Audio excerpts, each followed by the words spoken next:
tout est nombre. C'était leur devise. Tout est nombre. Pythagore va enseigner que les nombres sont des entités qui ne sont pas simplement arithmétiques, algébriques, mais qui sont des entités métaphysiques.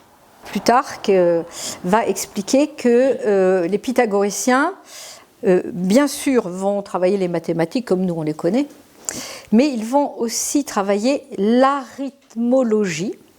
Et qu'est-ce que c'est que l'arithmologie? C'est le fait d'attribuer au nombre pas seulement des quantités, une valeur quantitative, mais une valeur qualitative. C'est-à-dire que chaque nombre représente, oui, une quantité, mais également va avoir une autre signification, justement une signification métaphysique. Et à travers cette approche, il va décoder une véritable métaphysique des nombres. Nous allons parler de Pythagore. Pythagore, on le connaît en général comme l'inventeur du théorème. Nous avons tous planché sur le théorème de Pythagore. Pour nous, c'est un mathématicien. On constate son absence remarquée des programmes de philosophie, mais en réalité, Pythagore est un personnage qui a marqué son temps, comme vient de le dire Michael, parce qu'il a non seulement inventé le mot de la philosophie, mais surtout le concept même de l'école de philosophie. Alors, j'espère qu'à la fin de cette conférence, ça sera clair pour vous tous ce que c'est que l'école de philosophie et pourquoi on peut dire que Pythagore a été vraiment le fondateur de la philosophie occidentale. Avant Socrate et Platon, que j'adore, mais on sait évidemment que Platon s'est beaucoup inspiré de Pythagore. Hegel disait de Pythagore, c'est le maître universel, le premier maître universel. Et c'est vrai que c'est un personnage à la fois immense et en même temps énigmatique. Parce qu'il y a beaucoup de choses qu'on ignore. Nous connaissons Pythagore par des sources secondaires, parfois très lointaines de l'époque dans laquelle il a vécu. Et donc, voilà, on a pu parler de la question Pythagore, parce qu'il y a énormément de choses qui nous échappent. Et en même temps, on a énormément d'éléments sur Pythagore, desquels il faut distinguer ce qui relève du mythe et ce qui relève de l'histoire, pour peu qu'on arrive à faire la part des choses.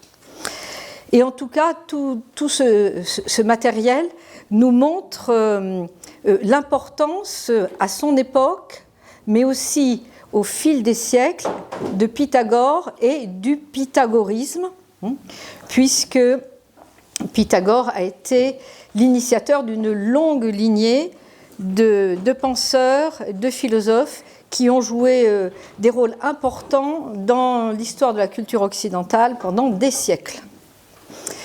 Donc, ce que je vous propose ce soir, c'est d'évoquer évidemment le personnage à travers les éléments biographiques que nous avons. Ensuite, d'explorer quelques éléments de sa pensée, de son enseignement, en sachant que cet enseignement a été couvert par le secret, se transmettait de tradition orale, et donc nous en avons des reflets, nombreux certes, mais seulement des reflets, et c'est un enseignement qui est très vaste et qui dépasse largement le temps qui est consacré à cette conférence. Mais je vous ferai une synthèse de ce qui me semble le plus important, et pour terminer, parler de l'école de philosophie, puisque, comme l'a dit Michael, l'école de philosophie et cette conférence n'est pas tournée vers le passé, mais également tournée vers l'avenir, puisque nous sommes une école de philosophie inspirée de l'école de Pythagore, pas exactement la même chose, et vous allez pouvoir vous en rendre compte, mais inspirée par cette idée du rôle que l'école de philosophie peut jouer pour à la fois nous rendre plus humains et en même temps apporter à la société des éléments qui lui permettent de développer une culture qui n'est pas simplement un ensemble de savoirs, mais une façon de vivre. Alors, commençons par une question. Est-ce que Pythagore a vraiment existé?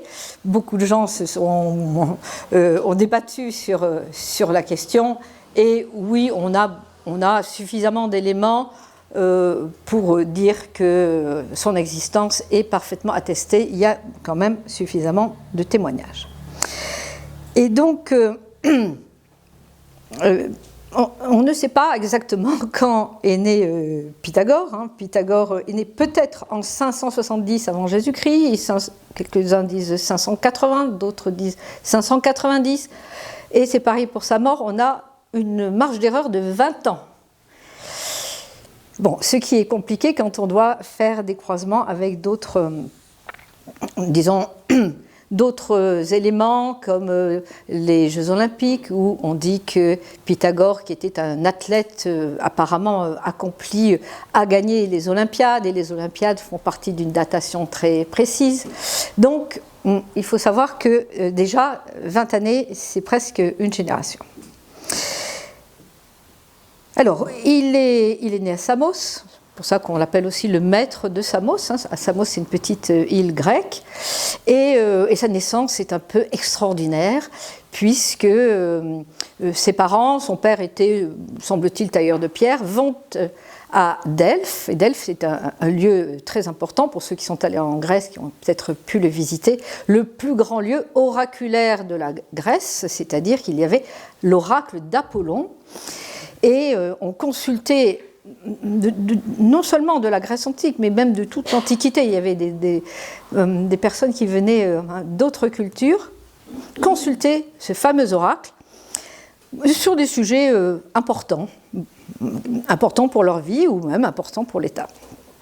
Et c'est là où l'oracle aurait dit au père de Pythagore qui venait le consulter, eh bien, voilà, votre femme attend un enfant. On ne savait pas encore que la femme du père de Pythagore était enceinte. Et cette annonce oraculaire eh bien, décide immédiatement le père de renommer sa femme, Pythénaïs, comme la Pythie de Delphes, et son fils, quand il va arriver, Pythagore, celui qui a été annoncé par l'oracle de Delphes, par la Pythie de Delphes. Donc, son nom est Pythagore, et c'est tout ce qu'on sait de lui.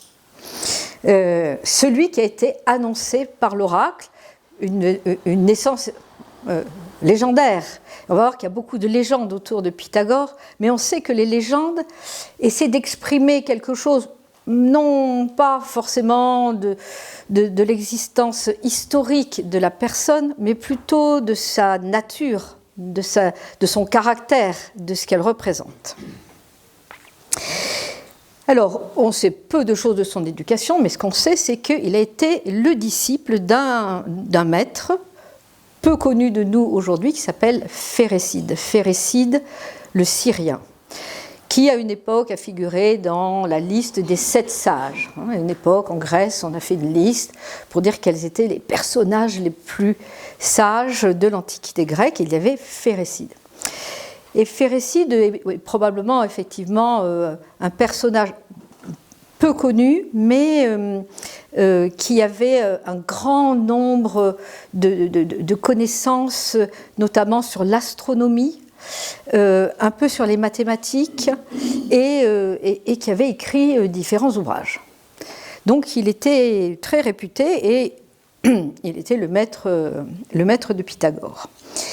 Et apparemment, le père de Pythagore serait mort jeune, et Phérécyde emmène donc son disciple à Milet. Milet, c'est une ville de Ionie qui se trouve dans l'actuelle Turquie, près de Éphèse. Éphèse, c'est connu. Et juste à côté, il y a Milet. Il s'appelle toujours Milet aujourd'hui. Et Milet était un très grand centre culturel vers le 7e siècle, 6e siècle, avec des grands penseurs et scientifiques et grands philosophes. Et à cette époque, on appelait les philosophes les physiciens, parce que, bien sûr, c'était des scientifiques qui étudiaient la nature, mais il cherchait dans la nature la sagesse et l'intelligence de la nature. Donc, ces physiciens étaient les premiers philosophes à une époque où la philosophie englobait toutes les facettes de la vie et toutes les facettes de la connaissance. Mais j'y reviendrai tout à l'heure.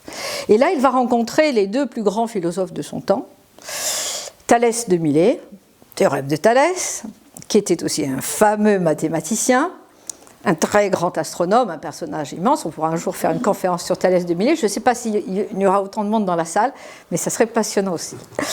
Et sinon, je crois qu'il y a une conférence sur YouTube. Je me demande si Laura n'a pas fait une conférence sur Thalès. Et Anaximandre. Et c'est là où la légende dit que Thalès aurait dit à Pythagore « Tu deviendras le plus sage des hommes si tu vas en Égypte ». Donc Pythagore va en Égypte pour une longue durée.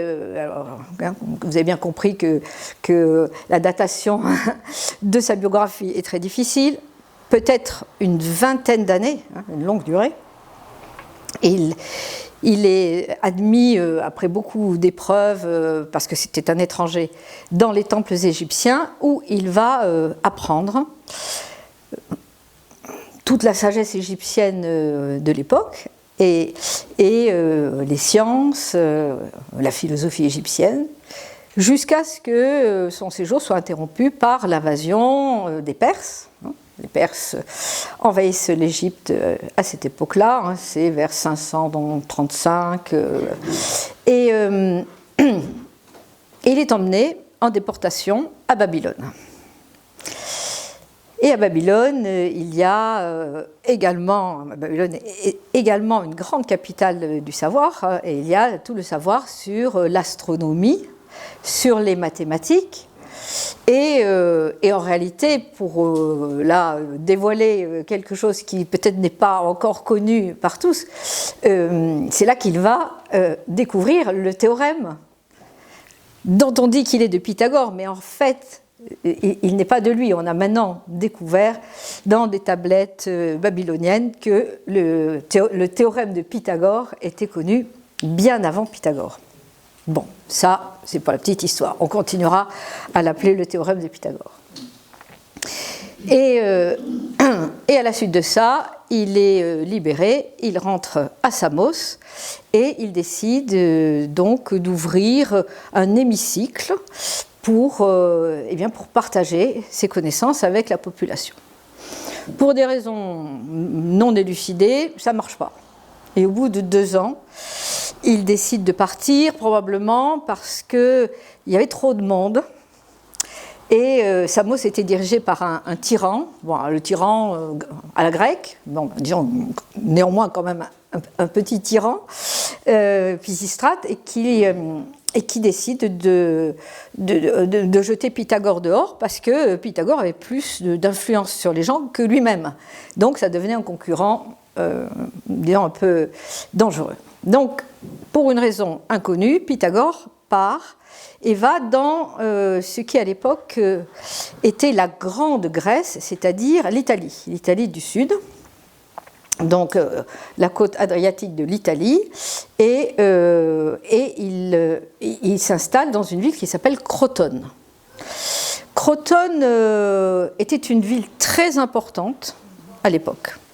C'était une ville où il y avait une grande académie de médecine et il y avait aussi une grande école sportive, on dit l'école de gymnastique, mais en fait qui englobait les sports. C'était une cité qui était assez prospère mais qui sortait d'une grande crise. Il y avait une crise économique, il y avait une crise de valeurs, donc oui, cité relativement prospère, assez grande, mais dans laquelle Pythagore a été accueilli peut-être un peu comme un homme providentiel. En tout cas, il a été très bien accueilli. Et donc, il arrive à Crotone et donc il y a une histoire qui raconte que, quand il arrive, il va commencer à faire des discours un petit peu à tout le monde. Et que là, il va accueillir une foule immense. Tout de suite, les foules se pressent et il va décider de monter une école qui est l'école de philosophie que l'on connaît sous le nom de musée. Alors pour nous, un musée, c'est un endroit où il y a des œuvres d'art qu'on vient admirer, mais à la base, le musée, c'est le lieu où l'on est inspiré par les muses. Et les muses, ce sont les messagères des dieux. Donc, symboliquement, c'est le lieu où on peut entrer en contact avec les plans invisibles de l'univers, avec les secrets de la vie et de l'univers. Donc, c'était ça l'inspiration de Pythagore avec le musée. Et donc, il apparaît à Crotone comme un personnage qui va avoir beaucoup d'influence. Et je voudrais citer Empédocle. Empédocle est un philosophe qui a vécu un siècle après lui. Alors moi, j'ai fait une conférence sur Empédocle que vous pourrez trouver sur YouTube pour réhabiliter tous ces personnages qu'on a oubliés. Je dirais, on leur a fait un mauvais sort parce qu'ils ont fait des choses essentielles pour la culture. Et il est nécessaire de les redécouvrir. Alors voilà ce que dit Empédocle. Il y avait un homme parmi eux, parmi tous les habitants de Crotone, possédant de solides connaissances, qui avait acquis une énorme richesse d'intelligence, seigneur de toutes sortes d'œuvres, en particulier des plus sensibles. Qu'est-ce qu'il est en train de dire? Il est en train de dire que c'est un homme qui sait tout, c'est un homme qui est érudit. Et sur le plan des connaissances, qui était immense, puisque Pythagore connaissait la géométrie, l'arithmétique, la médecine, la musique, l'astronomie, les mathématiques.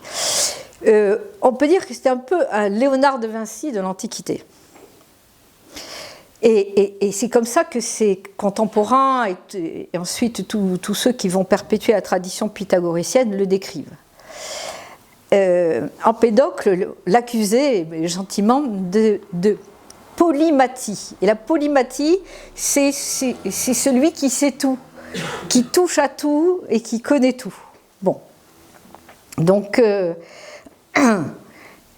il fait une forte impression, évidemment, lorsqu'il arrive à Crotone et qu'il commence à parler de toutes ses connaissances et de toutes ses sciences.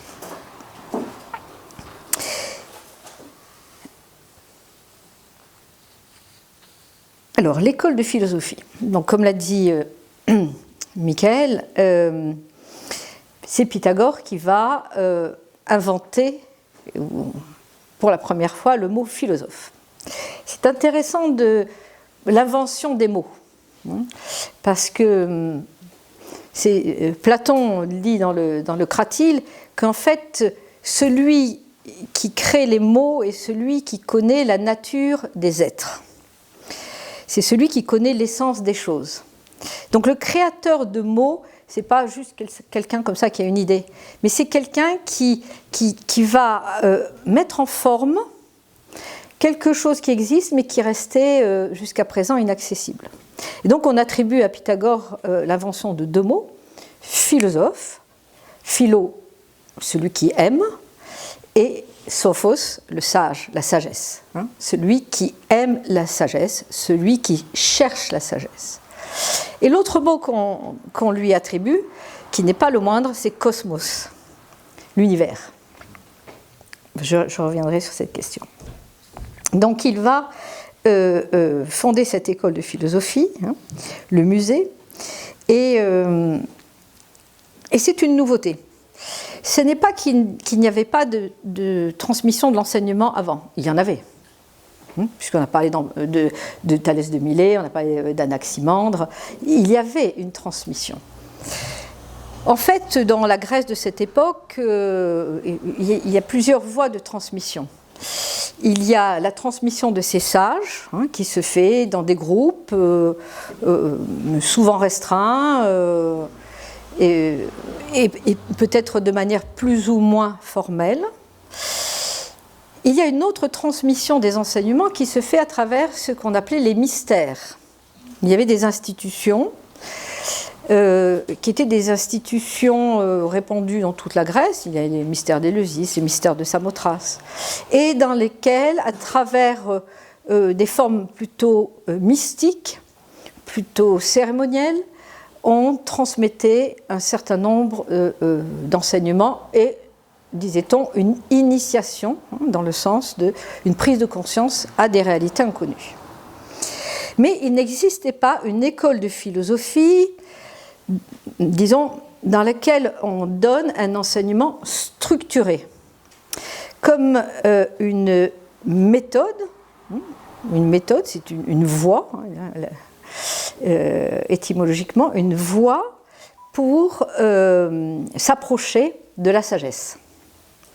Et c'est ça le principe de l'école de philosophie de Pythagore, c'est qu'il va créer une institution avec des étapes, des formes d'enseignement, de pratique et de mode de vie qui vont permettre à ceux qui en font partie de progresser à la fois dans la connaissance d'eux-mêmes, selon le célèbre adage de Delphes, connais-toi toi-même, à la fois se rapprocher de la vérité et en même temps se mettre au service de la cité dont ils font partie. Je développerai ce point tout à l'heure, mais voilà, c'est déjà une petite introduction. Alors, Pythagore était célibataire, mais un jour, une de ses disciples, qui s'appelait Théano, vient le voir et lui dit « Maître, j'ai fait un rêve. » « Oui, très bien, ma chère disciple. Eh bien, j'ai rêvé que quelqu'un de notre école devait se marier. » « Oui, très bien. Est-ce que tu vois un inconvénient ? » « Non, pas du tout. » « Et alors, qui doit se marier ? » « Toi avec moi. » Et l'histoire dit que ses cheveux sont devenus blancs. Pythagore, les cheveux de Pythagore ont blanchi dans la nuit. Mais enfin, il s'est marié avec Théano. Théano, qui s'est révélé être une mathématicienne, on lui attribue un certain nombre d'ouvrages à Théano. Et il a avec elle 2 enfants, dont une fille qui va devenir la femme de l'homme le plus puissant de Crotone, qui s'appelait Milon. Milon de Crotone, c'est un immense athlète, c'est un sportif, c'est le Mbappé de Crotone, si je puis me permettre cette comparaison hasardeuse. Disons, voilà, c'est un grand athlète, c'est un homme très puissant, il fait partie d'une famille aristocratique très puissante, et il va devenir le premier disciple important de Pythagore, le bras droit, si on veut, de Pythagore, et jouer un rôle très important dans la vie de l'école pythagoricienne. Alors, il y a quelques légendes pour compléter le portrait de Pythagore. Il y a une légende qui est importante, c'est que avant d'arriver à Crotone, en revenant ou dans son voyage à Samos, il aurait été en Crète, près du mont Ida, où se trouvait une espèce de société un peu mystique qu'on appelle les Dactyles. C'est une société secrète de forgerons, dit-on. Alors, on sait qu'il y a toute une mythologie autour des forgerons, puisqu'ils vont travailler le métal, ils vont transmuter le métal, et c'est une façon de parler de cet ordre initiatique. Et on dit que là, il aurait vécu ce qu'on appelle le rite de la catabase. Qu'est-ce que c'est le rite de la catabase ? Eh bien, c'est l'image de l'homme qui peut descendre dans l'inframonde, de l'âme qui peut rentrer en contact avec les morts et revenir vivant de ce voyage dans ce monde de l'au-delà. C'est un rite qui est attesté dans beaucoup de traditions chamaniques. Il y a un certain nombre d'auteurs qui présentent Pythagore comme un chaman, parce qu'il avait beaucoup de pouvoir de guérison, et aussi on dit qu'il se rappelait ses vies antérieures, hein, et où il va expliquer voilà, ce dont il se souvient de ses vies précédentes. Et donc ce rite de la catabase donne l'envergure du personnage, puisque, en tout cas pour la mentalité de l'époque, ça signifie que c'est quelqu'un qui a eu connaissance des réalités intelligibles mais qui nous échappent, ou en tout cas des réalités secrètes qui restent à découvrir. Et donc c'était une marque de la grande envergure du personnage, puisqu'il était capable de dialoguer avec les esprits de l'au-delà. Alors, quelle fut la fin de Pythagore? On ne sait pas exactement. Quoi qu'il en soit, il y a eu un conflit entre Crotone et la ville de Sybaris. Alors, Sybaris, on le connaît parce qu'on parle des Sybarites. Bon, maintenant, on n'utilise plus tellement ce vocabulaire. Mais quand on dit Sybarites, c'est les gens qui se vautrent dans le plaisir, hein, qui sont hyper hédonistes et très égocentrés. Bon, c'était un peu le cas de Sybaris. Et bref, il y a eu un combat de valeurs entre Crotone et Sybaris, dirigé par Milon, et à la fin, eh bien, tous les biens de Sybaris ont été répartis, sauf certains qui n'ont pas eu ce qu'ils désiraient. Et donc, ils en ont conçu une grande rancœur contre les pythagoriciens, et particulièrement un personnage qui voulait être admis dans l'école de Pythagore, mais en fait, c'était très difficile de rentrer dans l'école de Pythagore. Vous allez comprendre tout à l'heure pourquoi. Et donc, il n'avait pas été admis. Donc il avait une double frustration, il décide de fomenter une insurrection avec tous les frustrés du butin de la guerre pour détruire l'école de Pythagore. Donc cette école est détruite et Pythagore semble être parti dans une cité assez proche qui s'appelle Métaponte, où il aurait fini sa vie et où il serait mort. Et Cicéron, qui va à Métaponte, va visiter la maison où a vécu Pythagore et l'endroit où est mort Pythagore. Donc, en tout cas, il y avait à Pythagore cette tradition qui semble dire que donc, Pythagore serait mort à Métaponte.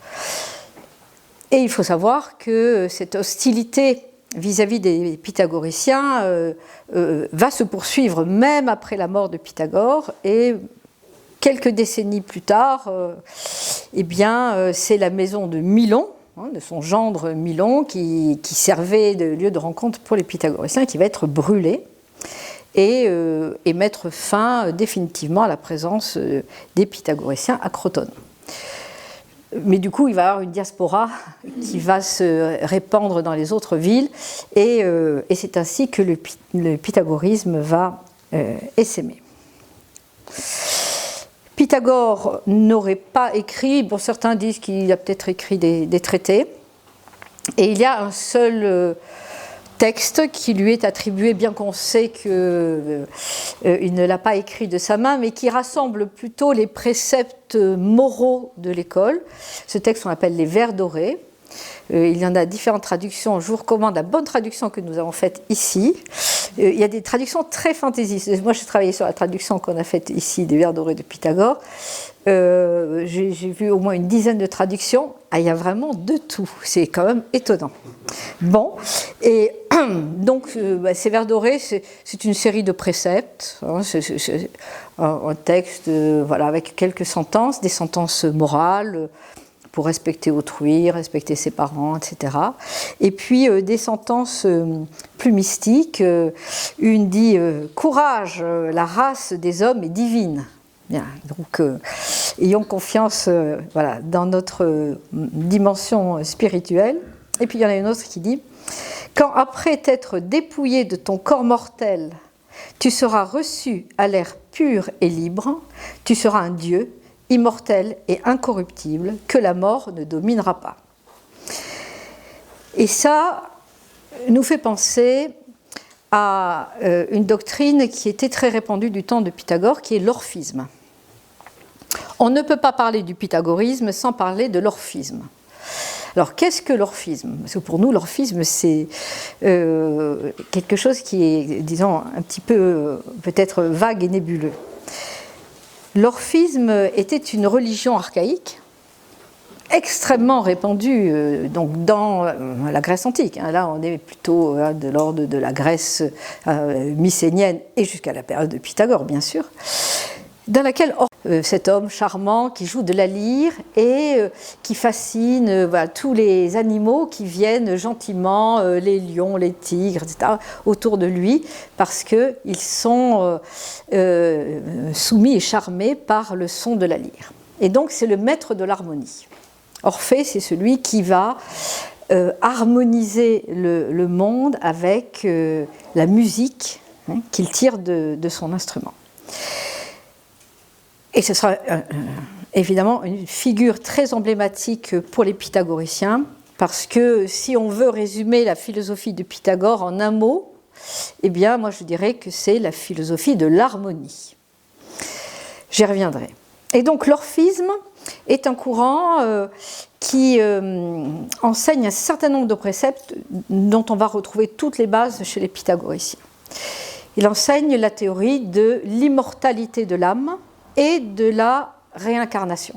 Donc c'est dans ce cadre que Pythagore se souvient de ses vies antérieures et ça nous dit quelque chose que parfois on a oublié, c'est que cette théorie de la réincarnation, qui pour nous aujourd'hui est une théorie associée à l'Orient, était en fait enseignée dans tout l'Occident jusqu'à la domination du christianisme. Donc ça c'est le premier élément, l'âme immortelle et la théorie de la réincarnation. Le deuxième élément orphique que l'on va retrouver chez Pythagore, c'est la théorie de l'éternel retour, c'est-à-dire la notion de la cyclicité, et que les choses reviennent non pas au même point, on ne tourne pas en rond, mais que de manière cyclique, les situations, les événements vont se répéter de manière à, comme une ronde, accumuler les expériences. Et le troisième, je l'ai oublié, mais ça va me revenir tout à l'heure. Bon, en tout cas, je reparlais tout à l'heure de l'orphisme, en tout cas, voilà, nous avons là une grande convergence entre les doctrines pythagoriciennes et l'orphisme. Donc, la philosophie de Pythagore, je viens déjà de parler de l'orphisme, et Cicéron dit une chose. Pythagore croyait qu'il y avait une âme contenue tout entière dans la nature et circulant en elle. C'est la théorie de l'âme du monde. Et dont nos propres âmes étaient des fragments. C'est une façon de décrire la vision de l'univers qu'avaient les pythagoriciens. Les pythagoriciens pensent que le cosmos, cosmos, c'est un mot qui est très intéressant parce qu'il dit à la fois, le cosmos on le traduit par univers, mais il dit à la fois ordre et beauté. Vous savez que cosmos a donné cosmétique. Donc il y a cette idée que l'univers, ça n'est pas un tas de matière jetée au hasard, mais qu'il a un ordre, une logique intérieure, on pourrait dire, et en même temps une beauté qui fait de lui un ensemble harmonieux. Et c'est de là, comme le faisaient les physiciens dont j'ai parlé tout à l'heure, que Pythagore va puiser toute sa sagesse, c'est-à-dire par la contemplation de l'univers et de ses lois. Et c'est ça la clé de l'enseignement pythagoricien. Et c'est pour cela que nous allons voir que Pythagoricien est resté peut-être dans notre mémoire comme un scientifique, puisqu'il va dire que toutes les clés pour percer les mystères de l'univers sont mathématiques. On pourrait dire que la devise des pythagoriciens, c'est « tout est nombre ». C'était leur devise. Tout est nombre. Bon, alors peut-être les mathématiques, ils ne sont pas toujours très populaires. Quand on est à l'école, c'est peut-être pas la matière qu'on aime le plus. Et bon, les mathématiques, quel rapport avec la philosophie, avec la sagesse? On va voir que ça a beaucoup de rapports et qu'on peut se réconcilier sans danger avec les mathématiques. Donc un texte pythagoricien dit « Qu'y a-t-il de plus sage ? Le nombre. Qu'y a-t-il de plus beau ? L'harmonie. » Voilà. Avec nombre et harmonie, on a résumé la philosophie pythagoricienne. Donc Pythagore va enseigner que les nombres sont des entités qui ne sont pas simplement arithmétiques, algébriques, mais qui sont des entités métaphysiques. Plutarque va expliquer que les pythagoriciens, bien sûr, vont travailler les mathématiques comme nous on les connaît, mais ils vont aussi travailler l'arithmologie. Et qu'est-ce que c'est que l'arithmologie ? C'est le fait d'attribuer au nombre pas seulement des quantités, une valeur quantitative, mais une valeur qualitative. C'est-à-dire que chaque nombre représente, oui, une quantité, donc 1 plus 1 égale 2, donc 2, c'est la somme de 1 et 1, mais également va avoir une autre signification, justement une signification métaphysique. Et à travers cette approche, il va décoder, on pourrait dire que les nombres sont le code secret de l'univers, si on voulait faire un Da Vinci Code, nous on ferait le Cosmos Code, je ne sais pas, à travers une véritable métaphysique des nombres. Puisque pour Pythagore, les nombres ont une nature philosophique. Alors, l'enseignement de Pythagore sur les mathématiques sacrées est très long, là, je ne peux pas trop le développer, mais on peut parler évidemment de la figure pythagoricienne emblématique qui est ce qu'on appelle la tétractys. Donc, la tétractys désigne une figure triangulaire, comme vous voyez là, qui est composée de 10 points répartis en 4 lignes. La première ligne, il y a 1, la deuxième ligne, il y a 2, je dis ça pour ceux qui ne voient pas forcément. La deuxième ligne, il y a 3 points, et la quatrième ligne, il y a 4 points. C'est pour les pythagoriciens une figure mystique. Dans les vers dorés, on parle d'elle comme le principe de la nature éternelle. C'est-à-dire qu'elle symbolise comment l'univers est arrivé à l'existence. Rien que ça. Donc, elle symbolise l'univers, puisque c'est comment l'univers est arrivé à l'existence, elle symbolise l'univers, parce que si on fait la somme de 1 plus 2 plus 3 plus 4, on arrive à 10. Et 10, la décade, c'est le symbole de l'univers. Et donc, dans cette vision, eh bien, Pythagore va expliquer que le 1, le premier point, c'est géométriquement un point, donc il n'y a pas de dimension, donc en fait géométriquement c'est un 0, et que c'est donc l'origine de l'univers. C'est un nombre mathématique, le 0, qui est indispensable pour faire des mathématiques, en même temps qui est très mystérieux. On ne sait pas exactement de quoi il retourne. Ensuite, on a le 2. Le 2, eh bien, entre 2 points, on peut faire passer une droite. Donc, c'est la première manifestation géométrique. un trait, 1. Voilà.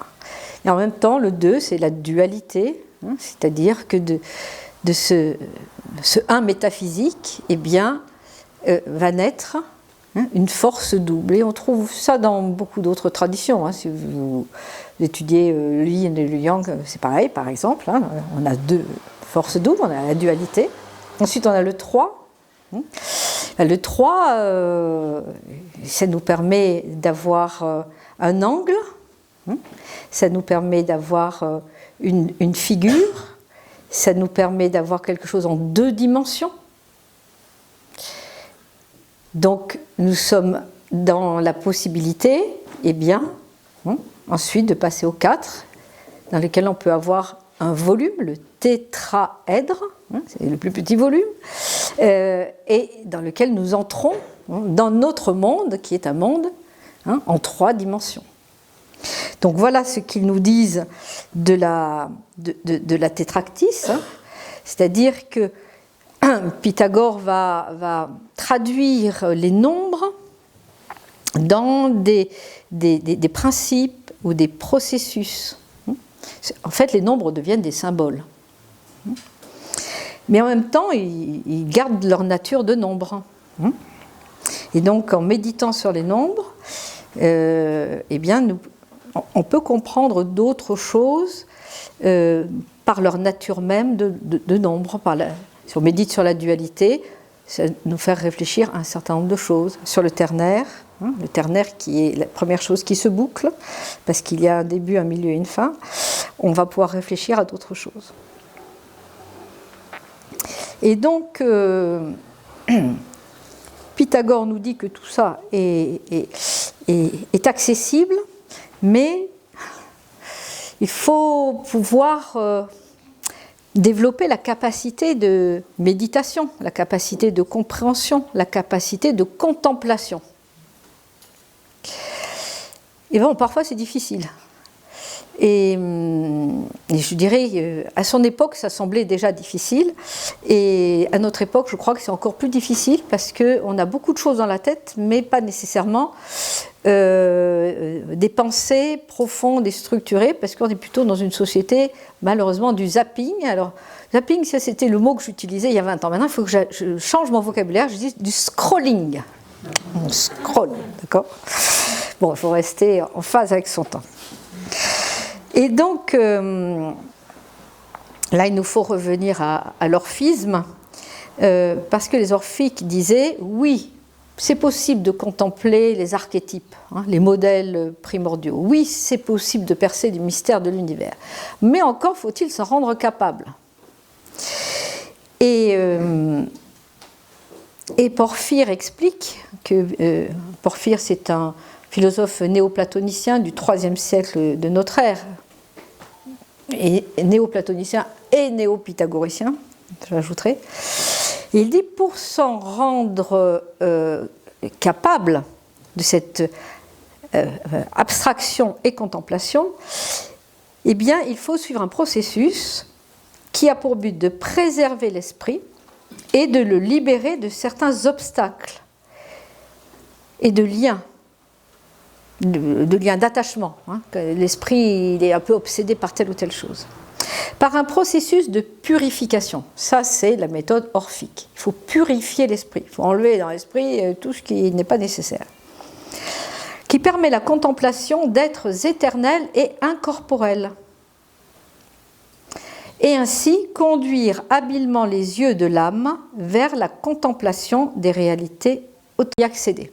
Donc, il est nécessaire de proposer une voie, un parcours pour ouvrir les yeux de l'âme. Et on comprend bien que ce parcours, c'est un parcours de purification. La purification n'a pas une valeur morale, même si elle en a une aussi, mais c'est l'image d'enlever les scories, d'enlever les nuages. Voilà, le soleil brille toujours, mais il y a des nuages aussi devant de temps en temps. Aujourd'hui, il y en a à Bordeaux, à Paris. Pour une fois, il faisait beau. C'est ce que je disais à Michael.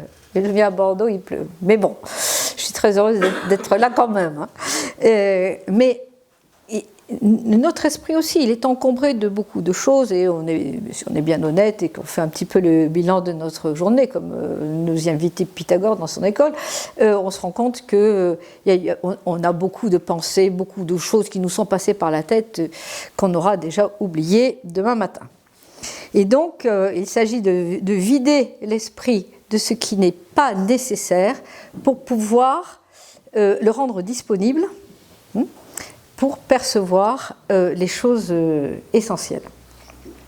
Alors, les orphiques, ils vont un petit peu plus loin. Hein. Ils disent que pour cette purification, eh bien, in fine, c'est un processus qui conduit à séparer l'âme du corps. Alors, je vous rassure, n'était pas suicidaire, hein, parce que le corps était considéré comme la prison de l'âme. Il y a un adage pythagoricien. Alors, les pythagoriciens, ils aimaient beaucoup les jeux de mots, mais aussi parce que c'était des moyens mnémotechniques, hein, avec le jeu de mots, les assonances, comme ça on peut mémoriser mieux, parce qu'il faut se rappeler que dans les enseignements, on n'avait pas tous les beaux cahiers qu'on a, les magnifiques caméras vidéo, on n'a rien pour enregistrer. Ce qu'on avait pour enregistrer, c'était ça. Donc, soma égale sema. Soma, ça veut dire le corps, sema, ça veut dire le tombeau. Donc, il disait, le corps est un tombeau pour l'âme. Ah, mon Dieu, qu'elle n'avait-il pas dit? Ce qu'ils essaient d'exprimer, c'est que le corps, il est plein de sensations, il est plein de désirs, et tout ceci nous trouble un peu l'âme. Et que, il faut savoir mettre le corps au repos. Il faut bien s'en occuper du corps. D'ailleurs, on va voir que Pythagore dit qu'il faut avoir une très bonne hygiène physique, alimentaire, etc. Mais il faut le mettre au repos. Et bon, je sais qu'il y en a parmi vous ici qui enseignent le yoga et le pratiquent. Par exemple, ça, c'est une technique pour mettre le corps au repos. C'est ça ce qu'ils veulent dire. Séparer l'âme du corps, sortir un peu du monde des sensations pour aller s'élever un peu au monde des idées. Tout ceci donc nous conduit à la finalité, enfin c'est à la fois, je dirais, l'origine et la finalité de la philosophie de Pythagore. L'origine, c'est de contempler l'harmonie du monde, et la finalité, c'est de produire l'harmonie en soi et autour de soi. Et l'harmonie s'atteint par les rapports entre les choses. Elle s'atteint par la proportion. Ce qui est très important chez Pythagore, c'est la notion de proportion. Parce qu'en fait, ce qui est harmonieux, c'est les relations dans la juste proportion entre les différentes parties. C'est ça une harmonie. L'harmonie, ça n'est pas l'uniformité. Là, ce n'est pas une harmonie, c'est quelque chose qui est uniforme. Et l'harmonie, ça n'est pas non plus la disparité n'importe comment. Si on veut que quelque chose soit harmonieux, il faut qu'elle soit en bon rapport avec les autres. Donc, l'harmonie, c'est une théorie de la relation. Ça, c'est très intéressant. Alors, Pythagore est connu comme musicien, puisqu'on dit que c'est lui qui a inventé la gamme de musique. Inventé, en tout cas, formulé la gamme de musique. Et comment a-t-il formulé cette gamme de musique? Il l'a faite à travers la vibration d'une corde, ce qu'on appelle le monocorde, mais disons une corde qui vibre, et il a créé des rapports d'harmonie à travers les relations des nombres. L'octave, le rapport de 1 à 2, la quinte, alors je ne connais plus les rapports par cœur, mais s'il y a quelqu'un qui est musicien dans la salle, il va le dire, je les ai notés. Voilà, il y a la quinte, la quarte, la tierce, donc 2, 3, 3, 4, 4, 5. Donc en découpant selon les nombres entiers cette corde qui vibrait, eh bien, il a défini les accords. C'est-à-dire, ce sont les proportions de la corde qui vont créer une harmonie. Et ça, c'est une idée très riche, est très importante, cette notion des proportions. Parce que les proportions sont aussi médiatrices, puisqu'elles mettent en rapport au moins deux éléments. Et elles sont aussi à la base de la notion de justice. Parce que les proportions donnent un équilibre. Ce qui est harmonieux, c'est ce qui est équilibré. Ce qui est harmonieux, c'est ce qui forme un tout. Et cette notion d'équilibre, elle va être aussi analogiquement appliquée à la justice. On dit que finalement, qu'est-ce qui est juste ? C'est ce qui est harmonieux, ou ce qui est harmonieux et ce qui est juste, parce que chaque chose est en bon rapport par rapport aux autres.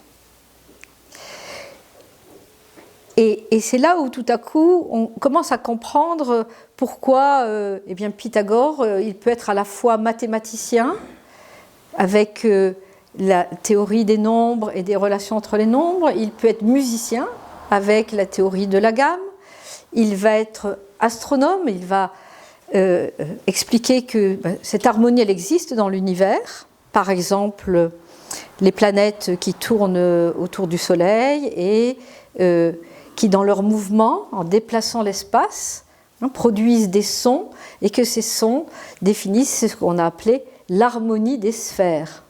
Oui, c'est beau, c'est très poétique. Kepler va développer une grande partie de son astronomie à la Renaissance sur l'harmonie des sphères. Et aussi, eh bien, l'harmonie, c'est la science de l'équilibre individuel.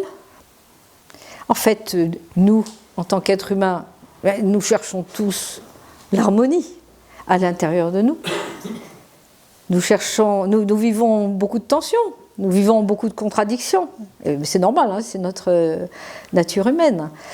Et parce que nous sommes, comme disent les pythagoriciens, à l'intersection conflictuelle entre le ciel et la terre. Bon, d'un côté, il y a plein de choses matérielles dont on doit s'occuper, puis de l'autre côté, on a beaucoup d'aspirations et quelquevefois c'est un peu difficile de gérer tout ça à l'intérieur de nous, plus toutes les contrariétés que nous offre en permanence la vie qui veut comme ça polir notre caractère pour nous rendre plus aimables. Et donc l'harmonie intérieure, nous la cherchons tous. Et aussi l'harmonie dans la cité. Parce que ce qui est important à comprendre pour les pythagoriciens, c'est que, comme l'a expliqué un petit peu Michael tout à l'heure, les pythagoriciens font une école pour justement découvrir ces mystères de l'harmonie et jouer un rôle dans leur cité pour pouvoir être au service de leurs concitoyens et apporter à la cité les moyens de créer un collectif uni et animé par les mêmes valeurs et le même respect les uns vis-à-vis des autres. C'est-à-dire l'harmonie dans la cité, c'est le rôle politique, politique au sens fort du terme, c'est-à-dire de citoyenneté des pythagoriciens, à Crotone dans un premier temps, mais ensuite, comme je l'ai dit, il y a une grande diaspora et les pythagoriciens vont être notamment des législateurs. C'est-à-dire réfléchir aux lois qui permettent justement l'harmonie dans la cité. Ils vont être aussi reconnus comme des hommes tellement, disons, intègres et sages qu'on les choisira spontanément comme juges. Quand il y avait un différend dans une ville et qu'on voyait un pythagoricien, alors on allait lui demander qu'est-ce qu'il fallait faire pour régler ce conflit. Donc voilà, ce concept de l'harmonie, il touche à la fois l'individu et la cité. Alors, l'école de philosophie, eh bien, c'est donc, comme comme diraient les alchimistes, un athanor, hein, c'est un four de transmutation. C'est un lieu qui permet à l'individu eh bien, de développer en lui les capacités, comme on a dit, de gérer ses contradictions internes, de s'harmoniser et aussi de se rendre capable de contempler les mystères de la vie. Cette école propose une formation complète sur différents plans à travers un long parcours. Et comme je l'ai dit tout à l'heure, il n'était pas facile d'entrer dans cette école, bien que Pythagore accueillait tout type de public, sans considération de leur origine sociale. Il accueillait des femmes comme des hommes, ce qui à l'époque était des révolutionnaires, puisque les femmes devaient rester à la maison. Il accueillait même des étrangers, ce qui était aussi assez rare pour l'époque. Alors, quel est le parcours dans cette école? Eh bien, au départ, on postule pour dire je veux rentrer dans l'école. Et alors, Jean Blic, qui est aussi un philosophe néoplatonicien du IIIe siècle, qui a beaucoup écrit sur Pythagore, dit bon, alors on étudiait quand même la candidature. Voilà. On l'étudiait, on faisait un peu une enquête pour savoir quelle était sa moralité, qu'est-ce qu'il faisait, si c'était un honnête homme. Hein. Et on ne pouvait pas rentrer dans l'école si on avait volé, commis un délit, si on avait eu une conduite immorale. Déjà, la candidature était refusée. Et on dit que Pythagore pouvait lire le caractère et l'âme de l'individu simplement en regardant son visage. Il le lisait sur ses traits. Bon. Bref, si on était accepté, on pouvait devenir novice. Novice, c'était une période probatoire où on testait bien les motivations du candidat. Une période probatoire qui durait 3 ans. C'est quand même une assez longue période probatoire. Et donc, on donnait aux candidats des petites épreuves pour tester son caractère. Alors, voilà, on l'enfermait dans une petite pièce avec juste à peine de quoi manger et un peu d'eau. On lui donnait une figure à méditer. Et ensuite, on le mettait devant une grande assemblée et il devait expliquer tout ce qu'il avait compris ou pas compris. Et ainsi, on testait sa capacité d'adaptation, savoir s'il était trop sensible à l'image qu'il donnait aux autres, etc. Et parce que Pythagore disait, il y a une phrase qui est attribuée à Pythagore, tout bois n'est pas bon pour faire un mercure. Hein. On ne peut pas sculpter une statue d'un dieu dans n'importe quel bois. Donc il faut quand même savoir de quel bois est fait le candidat. Bon, s'il avait résisté aux 3 ans de probation, alors il pouvait rentrer dans le premier niveau d'enseignement, puisqu'en fait c'est là où commençait l'enseignement. Donc vous voyez, il fallait être quand même bien accroché. Moi, je pense que si nous, on faisait ça à Nouvelle Acropole, je ne suis pas sûre hein, qu'on arriverait jusqu'à la fin de... Bon. Donc, s'il était admis, il devenait acousmatique. Acousmatique, c'est un peu comme acoustique, hein, on va dire ça comme ça, c'est-à-dire celui qui écoute. En fait, le terme acousmatique vient de acousmata, qui sont des phrases un peu étranges, qui sont à méditer. Alors, il y a les koans zen, alors ce n'est pas exactement des koans zen, mais ce sont des phrases un petit peu symboliques. Hein. Donc, par exemple, ne frappez pas le feu avec l'épée, ou ne marchez pas par les voies publiques, ou il ne faut pas s'asseoir sur un boisseau de blé. Voilà. Alors ça, c'était les acousmata. Hein. On dit que Pythagore avait appris la philosophie avec ce type de phrases dans les temples égyptiens. Donc, ne frappez pas le feu avec l'épée, ça veut dire qu'on ne doit pas attiser, hein. On comprend, ne mettez pas de l'huile sur le feu, hein. C'est un petit peu ça. Ne titillez pas et n'irritez pas ceux qui sont en colère, hein, ni les puissants. Ne marchez pas sur les voies publiques, hein, n'allez pas dans le sens de l'opinion de tout le monde, hein, n'écoutez pas ce que disent les gens qui n'y connaissent rien. Suivez plutôt l'enseignement des personnes qui sont instruites. Ne pas s'asseoir sur un boisseau de blé, eh bien, c'est avoir souci. Le blé, c'est la nourriture quotidienne. Donc, il ne faut pas se préoccuper que du quotidien. Il faut aussi penser à l'avenir, etc., etc. Donc, c'était ça, les acousmata. Donc, ils sont acousmatiques, c'est-à-dire qu'ils vont donc travailler sur ces sentences, on comprend, qui ont une valeur morale, une valeur d'enseignement moral. On se rappelle encore une fois que ce sont des sentences qui sont faciles à mémoriser, mais voilà, on ne leur explique pas pourquoi, c'est juste des phrases qui vont être à méditer et à intérioriser. Alors, on les appelle aussi les acousmatiques. Alors, je prendrai les questions tout à l'heure. On les appelle aussi les acousmatiques parce qu'ils écoutent Pythagore derrière un rideau.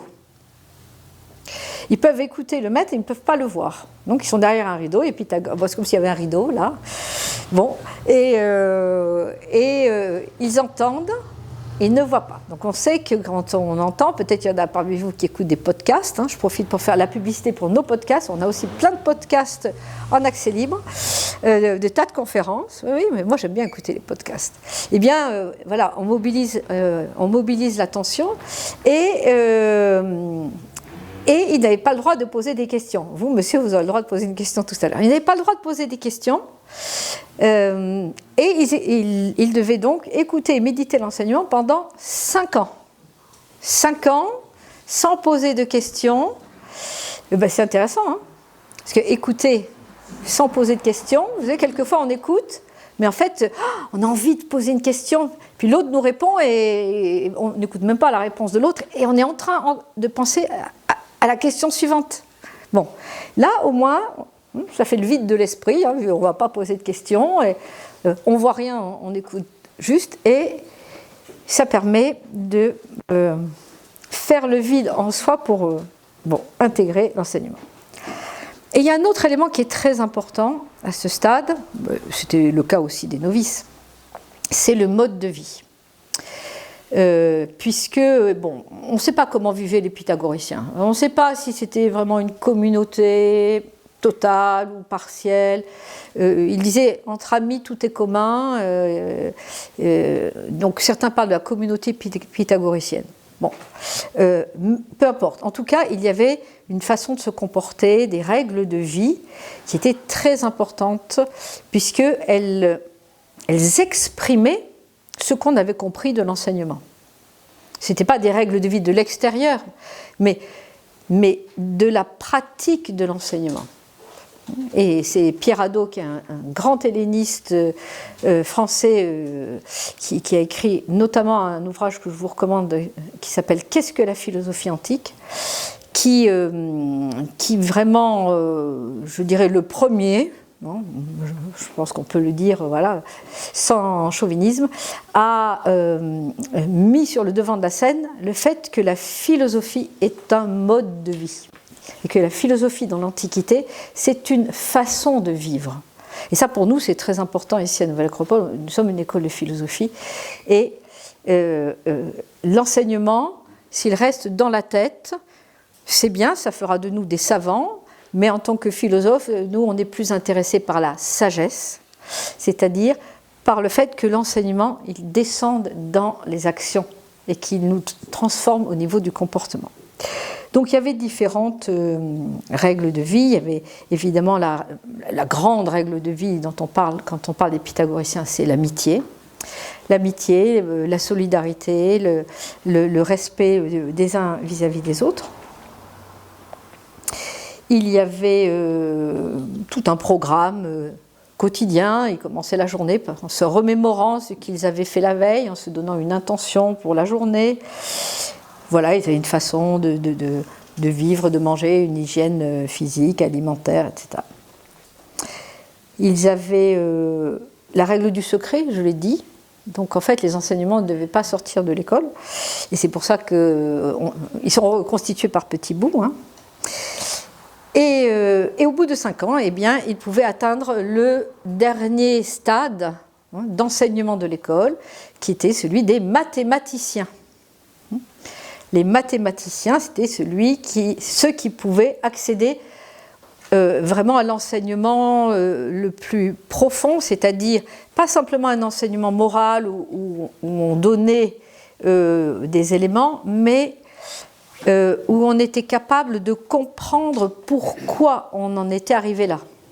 Donc c'est mathématicien dans le sens de décoder le processus de pensée qui fait qu'on arrive à telle conclusion. Et tous les enseignements pythagoriciens sur la mystique des nombres, sur l'astronomie, etc. Les mathématiciens, eux, ils pouvaient travailler avec Pythagore, donc ils étaient de l'autre côté du rideau. Ils avaient passé le rideau. Et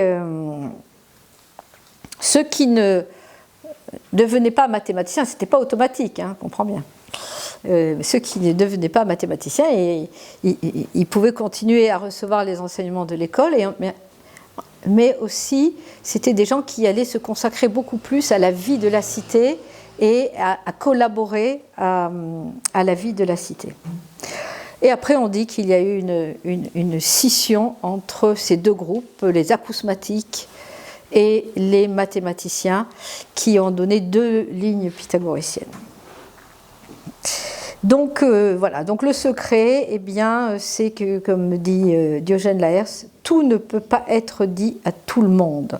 Et donc les pythagoriciens étaient réputés pour avoir un bœuf sur la langue. Le bœuf sur la langue, ça veut dire on ne peut rien dire. Voilà synthétiquement ce que je voulais partager avec vous.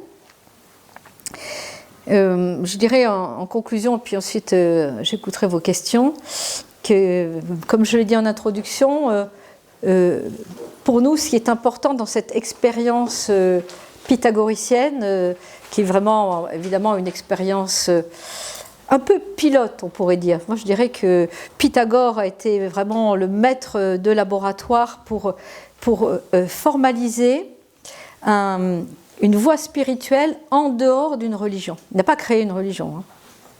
Il a créé une école de philosophie. Et une voie qui nous permet de gagner en humanité. Et de gagner en humanité dans une voie qui n'est pas simplement individuelle, mais qui est aussi collective. C'est-à-dire que les pythagoriciens ont toujours été impliqués dans leur cité. Et pourquoi c'est important Eh bien parce que nous pensons aujourd'hui que si l'on veut changer les choses, on va les changer de l'intérieur. Et de toute façon, je pense que tout le monde ici a l'expérience que le jour où on change d'avis, le jour où on change de perception, etc., hop, tout à coup, les choses vont changer. Nous pensons que si on veut apporter une véritable solution aux problèmes du monde dans lequel nous vivons, qui en a beaucoup des problèmes, eh bien, le changement se fait de l'intérieur. Parce qu'on peut faire toutes les lois qu'on veut, et les lois, on le voit bien, n'empêchent pas la violence, elles n'empêchent pas le racisme. Bon, moi j'ai un certain âge, entre ma jeunesse et maintenant, tous ces problèmes n'ont fait que croître et embellir. Et le nombre de lois aussi. Donc nous sommes fondamentalement persuadés que si l'on veut apporter une solution aux problèmes que nous vivons, il faut prendre les choses dans le bon ordre, comme le faisait Pythagore, comme l'a fait Platon et tous les philosophes qui ont créé des écoles de philosophie. Parce qu'ils l'ont tous fait dans cette optique. D'abord, en soi-même, il faut gagner la paix en soi-même. Il faut gagner la tolérance en soi-même. Il faut pouvoir, comme je le disais, gagner en humanité. Et en même temps, être disposé à jouer un rôle positif dans le milieu dans lequel nous vivons. Nous ne pouvons pas, personne ne va se sauver tout seul. Et la voie philosophique est une voie éminemment sociale et pas du tout égocentrée et individualiste.